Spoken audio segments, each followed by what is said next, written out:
shell provides a hard protective enclosure for the genetic material as the virus travels between the people it infects. An outer envelope allows the virus to infect cells by merging with the cell's outer membrane.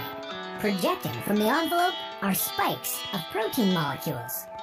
Both a typical influenza virus and the new coronavirus use their spikes like a key to get inside a cell in your body, where it takes over the cell's internal machinery, repurposing it to build the components of new viruses.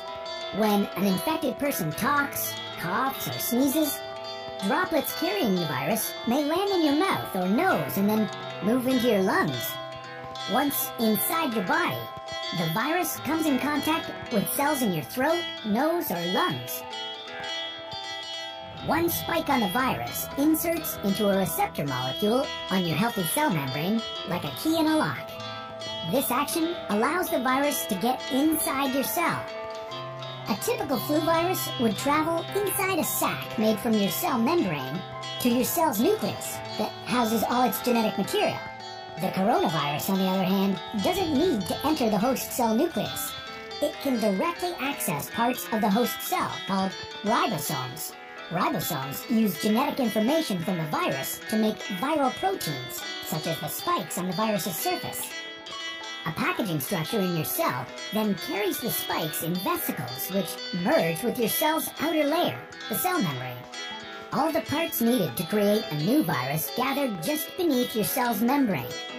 Then, a new virus begins to bud off from the cell's membrane. Now, with the virus spreading in your body, how can you develop pneumonia symptoms? For this, we'll have to look into your lungs. Each lung has separate sections called lobes. Normally, as you breathe, air moves freely through your trachea or windpipe, then through large tubes called bronchi, through smaller tubes called bronchioles, and finally into tiny sacs called alveoli. Your airways and alveoli are flexible and springy. When you breathe in, each air sac inflates like a small balloon. And when you exhale, the sacs deflate.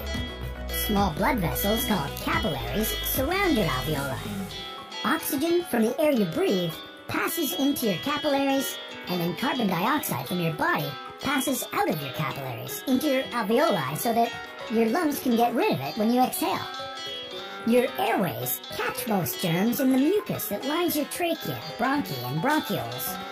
In a healthy body, hair-like cilia lining the tubes constantly push the mucus and germs out of your airways, where you might expel them by coughing.